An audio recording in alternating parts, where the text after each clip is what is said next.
ಹುಡುಗರ, ಈ ಪ್ರಶ್ನೆಯಿಂದ ತುಂಬ ವಿಷಯಗಳು ಕರಿತೀರಾ. ಪಾಸ್ ಮಾಡಿಕೊಂಡು ಚಿತ್ರ ಬಿಡಿಸಿ ಒಂದು ಸ್ಟೇಟ್ಮೆಂಟ್ ಫಾರ್ಮಲ್ಲಿ ಮೊದಲನೇ ಭಾಗ ನೀವು ಮುಗಿಸಿ, ಅದಾದಮೇಲೆ ಕ್ಯಾಲ್ಕುಲೇಷನ್ ಮಾಡೋಣ. ಅಲ್ಲಿವರೆಗೂ ಬರೀಬೇಕು. ಕ್ಯಾಲ್ಕುಲೇಷನ್ ಅದಕ್ಕಿಂತ ಮೊದಲು ಬರುತ್ತಲ್ಲ ಚಿತ್ರ ಮತ್ತು ರೈಟಿಂಗ್ ಪಾರ್ಟು, ಅಲ್ಲಿವರೆಗೂ ಬರೀಬೇಕು ನೀವೇ. ಪಾಸ್ ಮಾಡಿ ಬರೀರಿ.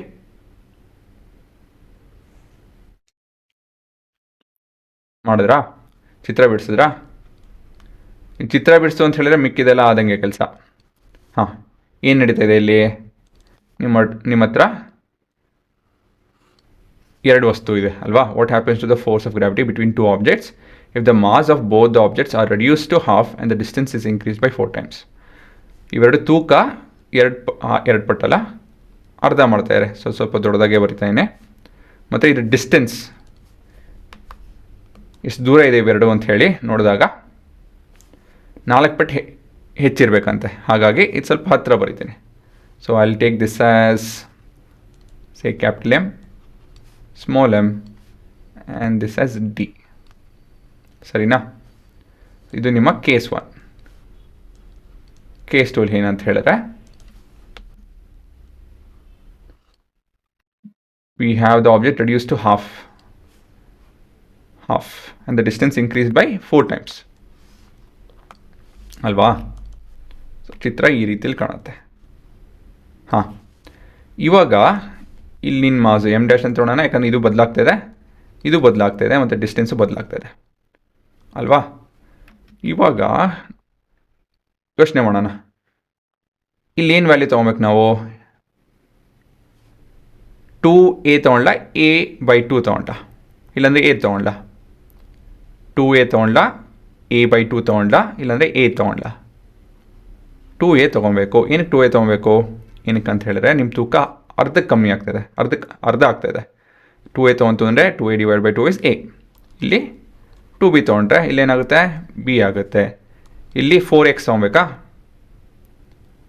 ತಪ್ಪು. x ತೊಗೊಂತು ಅಂತ ಹೇಳಿದ್ರೆ it is increase by 4 times ಅಲ್ಲ, ಇಲ್ಲಿ 4x ಆಗುತ್ತೆ. ಸೊ ಈ ರೀತಿಯಲ್ಲಿ ನೀವು ವೇರಿಯೇಬಲ್ಸ್ನ ಹ್ಯಾಂಡಲ್ ಮಾಡಬೇಕು. ಇದನ್ನು ಕಲಿತು ಅಂತ ಹೇಳಿದ್ರೆ ಮಿಕ್ಕಿದೆಲ್ಲ ಸುಲಭ ಕಂಡ್ರು. ಇದನ್ನು ಮಾಡ್ತು ಅಂತ ಹೇಳಿದ್ರೆ ನೀವು ಮಿಕ್ಕಿದೆಲ್ಲ ಸಣ್ಣ ಪುಟ್ಟ ರೈಟಿಂಗ್ ಪಟ್ಟ ಅಷ್ಟೇನೇ ಇಲ್ಲ. ಸೊ ಇಲ್ಲೇನೋ let's consider 2 objects of mass m and m at d distance apart. Next, let m be equal to 2a, small m be equal to 2b, and d be equal to x. Next, given the new mass and the distance,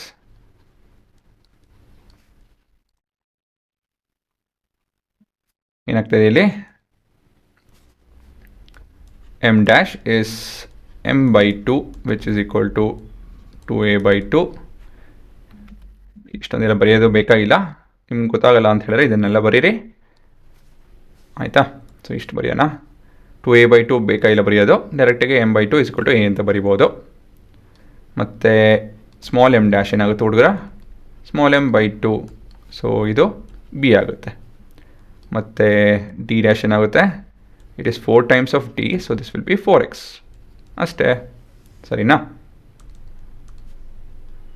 ಮತ್ತಿವಾಗ working.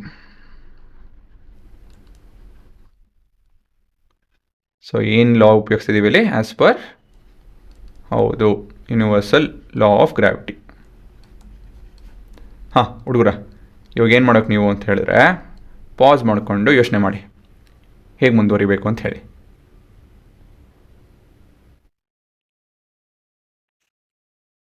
ಎಲ್ಲ ಮಾಡಬೇಕು, ಆಯಿತಾ? ಸುಮ್ಮನೆ ನೋಡೋಕ್ಕೆ ಹೋಗ್ಬಿಡಿ ವಿಷಯಗಳನ್ನ. Pen ಪೇಪರಲ್ಲಿ ಬರೆದಿದ್ದೀರಾ, ನಿಮ್ಮ calculation ಬಂದಿದೆ ಉತ್ತರ ಅಂತ ತಿಳ್ಕೊಂಡು ಇದು ಮುಂದುವರಿತಾ ಏನೇ ಇಲ್ಲ ಅಂತ ಹೇಳಿದ್ರೆ ಪಾಸ್ ಮಾಡ್ಕೊಂಡು ಮಾಡಬೇಕು. ಫಾರ್ಮುಲಾ ಬರೀಬೇಕಾಗುತ್ತೆ. ಫಾರ್ಮುಲಾ ಬರೆದಾದ್ಮೇಲೆ so F1 will be what? ಏನಾಗುತ್ತೆ? ಎಮ್ ಬದಲಾಗಿ 2a 2b x². ಸರಿ ತಾನೆ? ಹಾಂ, ಇವಾಗ ನಂಬರ್ ಪಾರ್ಟು ಇದನ್ನೆಲ್ಲ ಈ ಕಡೆ ಆ ಕಡೆ ಮಾಡಿಕೊಂಡು ಮುಂದುವರಿಬೇಕು. ಸೊ 2 × 2 is 4 ಮತ್ತು GAB/x² ಈ ರೀತಿಯಲ್ಲಿ ಇಟ್ಕೊಳ್ಳಿ, ಸರಿನಾ. 4 × this ಮತ್ತು ಮುಂದೆ F2 = GE, ಇದು A, ಇದು B, ಇದು 4x², ಸರಿನಾ. ಸೊ ಇದೇನಾಗುತ್ತೆ GAB/16x². ಸೊ ಇದು ರೀಅರೇಂಜ್ ಮಾಡ್ತು ಅಂತ ಹೇಳಿದ್ರೆ 1/16 × GAB/x² ಅಲ್ವಾ. ಹಾಂ, ಇವಾಗೇನು ಬೇಕು ನಮಗೆ? ಕೊನೆಯದಾಗಿ we need to make a comparison between ಏನೇನು F2/F1. ಸೊ F2 ಏನು 1/16 × GAB/x² ಡಿವೈಡೆಡ್ ಬೈ F1 ಬಂದು 4 GAB/x².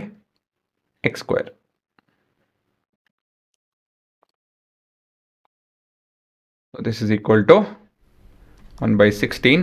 ಹಾಂ ಹುಡುಗರ, ಈ ಡಿವಿಷನು ಮಲ್ಟಿಪ್ಲಿಕೇಶನ್ ಕನ್ವರ್ಟ್ ಆದರೆ ಏನಾಗುತ್ತೆ, ಈ ಬ್ರ್ಯಾಕೆಟ್ಸ್ ಒಳಗಡೆ ಏನೇನಿದೆಯೋ ಡಿವಿಷನ್ ಸಿಂಬಲ್ ಆದಮೇಲೆ ಅದೆಲ್ಲ ಉಲ್ಟಾ ಆಗುತ್ತೆ. ಇಂಟು ಅಂತ ಹಾಕೊಬೇಕು. ನ್ಯೂಮಿನೇಟ್ರಲ್ಲಿ x² ಬರುತ್ತೆ, ಡಿನಾಮಿನೇಟ್ರಲ್ಲಿ 4 ಟೈಮ್ಸ್ ಆಫ್ GAB ಬರುತ್ತೆ. ಇದು ಸ್ವಲ್ಪ ಈ ರೀತಿಯಲ್ಲಿ ಬರ್ತೀನಿ, ಈ ರೀತಿಯಲ್ಲಿ ಆಗುತ್ತೆ. ಏನಕ್ಕೆ ಈ ಥರ ಬರುತ್ತೆ ಅಂತ ಹೇಳಿದ್ರೆ, ಇಲ್ಲಿ ನೋಡಿ, ಇಲ್ಲಿ ಈ ಭಾಗ they're inverse of each other ಅಂತ ಹೇಳಿದ್ರೆ ಉಲ್ಟಂ ಪುಲ್ಟಾ ಇದೆ ಎರಡೂ. ಹಾಗಾಗಿ ಈ ಥರ ಕಟ್ ಮಾಡ್ಬೋದು. ಇಲ್ಲಿ ಮಲ್ಟಿಪ್ಲಿಕೇಶನ್ ಸಿಂಬಲ್ ಇದೆ, ತುಂಬ ಜನ ಇದೆಲ್ಲ ತಿಳ್ಕೊಳಲ್ಲ. ಇದು ಅಡಿಷನ್ ಇತ್ತು ಅಂತ ಹೇಳಿದ್ರು ಕ್ಯಾನ್ಸಲ್ ಮಾಡೋಕ್ಕೆ ಹೋಗ್ತಾರೆ, ಸರಿನಾ. ಇದೆಲ್ಲ ಮಾಡೋದಕ್ಕೆ ಹೋಗಬೇಡಿ. ಸೊ ಇದು 64 ಆಗುತ್ತೆ. This is F2/F1. ಹಾಗಾಗಿ F2 = F1/64 ಆಗುತ್ತೆ. ಏನಿದು ನಿಮ್ಮ ಹೊಸ ಫೋರ್ಸು 64 ಪಟ್ಟು ಕಮ್ಮಿ ಇದೆ. ಹಾಗಾಗಿ ಏನು ಬರಿಬೋದು, the new force is reduced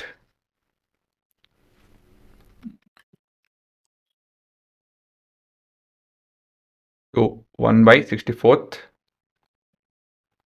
the initial force. The new force is reduced to 1/64 the initial force. ಹಾಂ, ತೊಂದರೆ ಇಲ್ಲ, ಆಯಿತಾ. ಸೊ ಇಲ್ಲಿ ರೆಡ್ಯೂಸ್ಡ್ ಅಂತ ಹೇಳಿ ಅಂಡರ್ಲೈನ್ ಮಾಡೋಣ, 64. ಆಯಿತಾ ಹುಡುಗರ, ಈ ರೀತಿಯಲ್ಲಿ ನೀವು ಬರೀಬೇಕಾಗುತ್ತೆ. ಏನಿಲ್ಲ, ನೀವು ಚಿತ್ರ ಬಿಡಿಸೋದು ಈ ವೇರಿಯೇಬಲ್ ಉಪಯೋಗಿಸೋದು ಕಲಿತು ಅಂತ ಹೇಳಿದ್ರೆ ನಿಮ್ಮ ಕೆಲಸ ಆಯಿತು. ನೋಡಿದ ತಕ್ಷಣ ಗೊತ್ತಾಗಬೇಕು, ಓ ಮಾಸ್ ರೆಡ್ಯೂಸ್ ಆಗ್ತಾಯಿದೆ, ಡಿಸ್ಟೆನ್ಸು 4 ಪಟ್ಟು ಹೆಚ್ಚಾಯಿತು ಅಲ್ವಾ. ನೋಡಿದಾಗ ಸ್ವಲ್ಪ ಅನಿಸುತ್ತೆ, ಹಾಂ ಆ ಥರ ಕಾಣುತ್ತೆ ಅಂಥೇಳಿ. So drawing should make sense. ನೋಡಿದ ತಕ್ಷಣ ಈ ಥರ ಇದೆ ಅಂತ ಹೇಳಿ ಒಂದು ಇಂಡಿಕೇಷನ್ ಇರಬೇಕು, ಅನಿಸ್ಬೇಕಾದ್ರೆ ನೋಡಿದ ತಕ್ಷಣ ಓ ಈ ಥರ ಆಗ್ತಾಯಿದೆ ಅಂತ ಹೇಳಿ, ಸರಿನಾ. ಅದೇನು ಎಕ್ಸಾಕ್ಟಾಗಿರಬೇಕು ಅಂತೇನಿಲ್ಲ, ಪಕ್ಕ ಇದು ಅರ್ಧ ಅಂದರೆ ಇದು ಅರ್ಧನೇ ಇರಬೇಕು ಅಂತೇನಿಲ್ಲ, ಆಯಿತಾ. ಮೊದಲು ಚಿತ್ರ ಬಿಡಿಸೋದು ಕಲೀರಿ, ಅದಾದಮೇಲೆ ವೇರಿಯೇಬಲ್ಸ್ ನಿಮಗೆ ಗೊತ್ತಾಗುತ್ತೆ. ಇದು ದೊಡ್ಡದಾಗಿದೆ, ಸೊ ಇದು 2a ಇರಬೇಕು, ಚಿಕ್ಕದಾಗಿದೆ ಇದು a ಇರಬೇಕು ಅಂಥೇಳಿ. ಇದು x ಇದ್ದರೆ ಇದು 4x ಆಗ್ತಾಯಿದೆ, ಇದು ಉದ್ದ ಇದೆ. ಸೊ ಈ ರೀತಿಯಲ್ಲಿ ನೀವು ಯೋಚನೆ ಮಾಡೋದು ಸುಲಭ ಆಗುತ್ತೆ, ಸರಿನಾ. ಒಂದು ಪ್ರಶ್ನೆ ಓದಿದಾಗ ಕೀವರ್ಡ್ಸ್ ನೋಡ್ಕೊಳ್ಳಿ, ಏನೇನು ಕೀವರ್ಡ್ಸ್ ಇದೆ. ರೆಡ್ಯೂಸ್ಡ್ ಅಲ್ವಾ, ಇನ್ಕ್ರೀಸ್ಡ್, ಅದೇ ನಿಮ್ಮ ಕೀವರ್ಡ್ಸ್. 4 ಟೈಮ್ಸ್ ಹಾಫ್, 4 ಪದ ನಿಂಗೆ ಇದನ್ನು ಯೋಚನೆ ಮಾಡ್ತು ಅಂಥೇಳಿ 4 ಪದ. ಆ 4 ಪದದಿಂದ ನೀವು ಚಿತ್ರ ಬಿಡಿಸಿ ಈ ಥರ ಎಲ್ಲ ಸ್ಟೇಟ್ಮೆಂಟ್ ಬರೆದು ವರ್ಕಿಂಗ್ ಅಷ್ಟೇ, ಸರಿನಾ. ಪಾಸ್ ಮಾಡಿಕೊಂಡು ಬರ್ಕೊಂಬಿಡಿ.